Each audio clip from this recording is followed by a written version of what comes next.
Une voiture tombe soudainement du ciel. Cela terrifie complètement Melinda. Mais quand elle se force à lever la tête pour regarder, le pont ancien suspendu dans les airs disparaît lentement. Merlin regarde cette scène étrange avec confusion. Soudain, un fantôme en rouge apparaît brusquement. Pourquoi vous me montrez tout ça? Dans quel but? Pour que vous sachiez qui sauver. Pourquoi est-ce que vous me le dites pas? Ce n'est pas à moi de le savoir.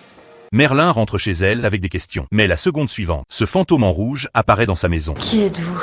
Ils m'ont dit que vous le sauriez. Qui vous a dit ça? Ils ont dit que vous m'aideriez. Désolée, je comprends pas. Marie O'Connell. Marie O'Connell. C'était le début. Le début de quoi?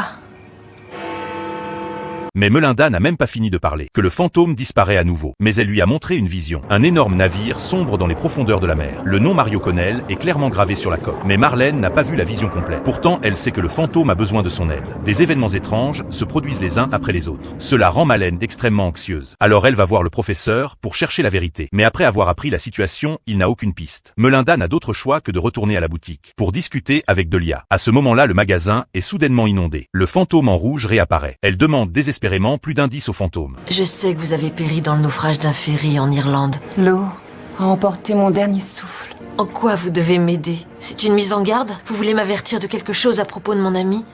Tous les yeux seront braqués sur vous. Qu'est-ce que vous voulez dire? Je dois aller à l'autre endroit.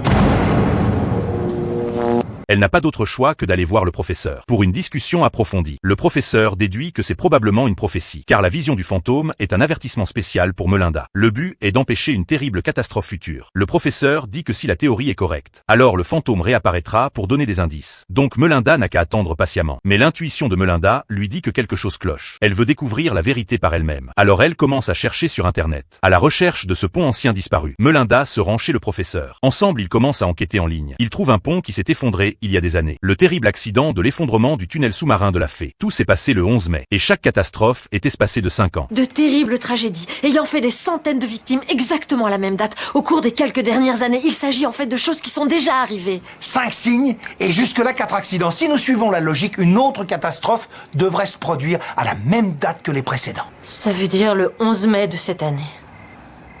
Dans une semaine, jour pour jour.